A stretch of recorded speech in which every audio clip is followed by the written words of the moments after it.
Halo semuanya, perkenalkan nama saya Michael Rolin Pandoy. Saya adalah dokter adaptasi yang sedang beradaptasi di Rumah Sakit Sangla Denpasar, Bali.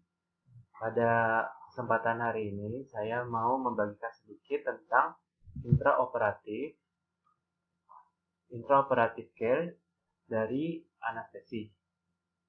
Oke, intraoperatif sendiri itu adalah hal-hal yang harus diperhatikan dari kita pada saat uh, operasi itu berlangsung atau sedang terjadi. Untuk standar pemantauan anestesi intraoperatif, itu ada dua. Standar pertama adalah tenaga anestesi yang berkualitas harus berada dalam kamar bedah selama pemberian anestesi. Standar kedua, selama pemberian anestesi, jalan nafas, oksigenisasi, ventilasi, dan sirkulasi harus dievaluasi secara teratur dan pada kasus-kasus tertentu biasa dilakukan secara kontinu. Untuk persiapannya sendiri, sebelumnya ini biasa apa yang harus dipersiapkan itu adalah pertama posisi dari pasien itu bisa tidurkan atas meja operasi dengan senyaman mungkin.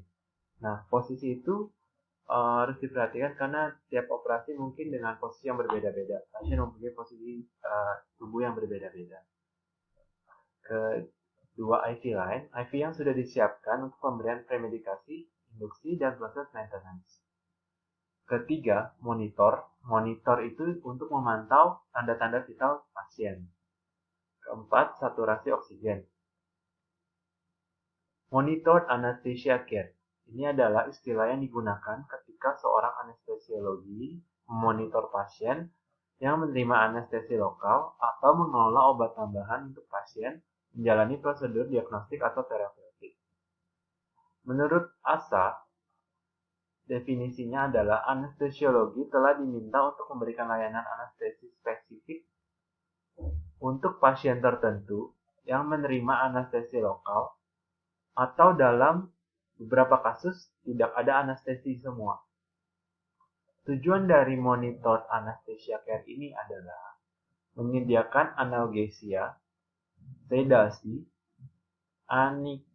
ansiolisis, dan memastikan pemulihan cepat tanpa efek samping. Pemantauan waspada diperlukan karena pasien dapat berkembang dari cahaya tingkat sedasi sampai deep sedasi atau tidak sadar sama sekali. Berikut adalah beberapa obat yang kita gunakan untuk monitor anesthesia care, seperti midazolam, methohexital, alfentanil, remifentanil, ketorolac, ketamin, subanestetik, dan lain-lain. Untuk pemantauan intraoperatif, yang pertama harus dilakukan atau beberapa hal yang harus dilakukan adalah pemantauan jalan nafas yang bertujuan untuk mempertahankan keutuhan jalan nafas. Tujuannya adalah mempertahankan keutuhan jalan nafas. Jalan nafas selama anestesi baik dengan teknik sungkup maupun intubasi trakea dipantau secara ketat dan kontinu. Pada nafas spontan, pemantauan dilakukan melalui gejala tanda, seperti suara nafas patologis, gerakan kantong resikoid terhenti atau menurun. Pada nafas kendali, dapat dilihat dari tekanan inflasi, terasa berat, tekanan positif inspirasi meningkat, dan lain-lain. Kedua, yang harus kita pantau adalah oksigenisasi. Pemantauan ini bertujuan untuk memastikan kadar zat asam di dalam udara atau gas inspirasi dan di dalam darah. Hal ini terutama dilakukan pada anestesia umum inhalasi dan dilakukan dengan cara memeriksa kadar oksigen inspirasi menggunakan pulse oximeter. Oksigenisasi darah diperiksa secara klinis dengan melihat warna darah, luka operasi, dan permukaan mukosa. Secara kualitatif dengan alat pulse oximeter dan pemeriksaan analisis gas darah. Ketiga, kita harus melakukan pemantauan ventilasi. Pemantauan ini bertujuan untuk memantau keadekuatan ventilasi dilakukan dengan cara diagnosis fisik pertama dengan mengawasi gerak naik turunnya dada, kembang kempisnya kantong reservoir, atau auskultasi suara nafas. Memantau end-tidal CO2 terutama pada operasi lama. Jika ventilasi dengan alat bantu nafas mekanik, gunakan sistem alarm yang memberikan tanda bila nilai ambang tekanan terlampaui. Analisis gas darah untuk menilai tekanan parsial karbon dioksida. Lalu, yang keempat, kita harus memantau sirkulasi.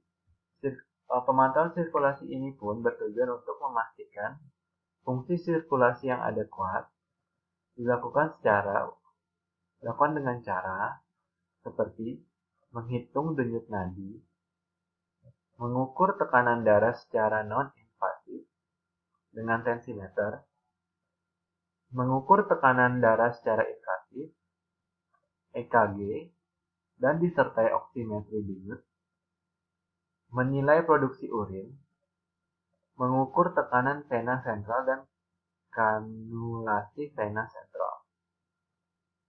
Kelima, suhu tubuh bertujuan untuk mempertahankan suhu tubuh. Lakukan penilaian suhu tubuh dengan menggunakan termometer. Yang terakhir adalah balance cairan.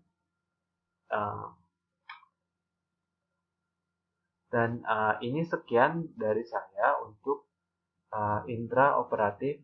Terima kasih telah mendengarkan.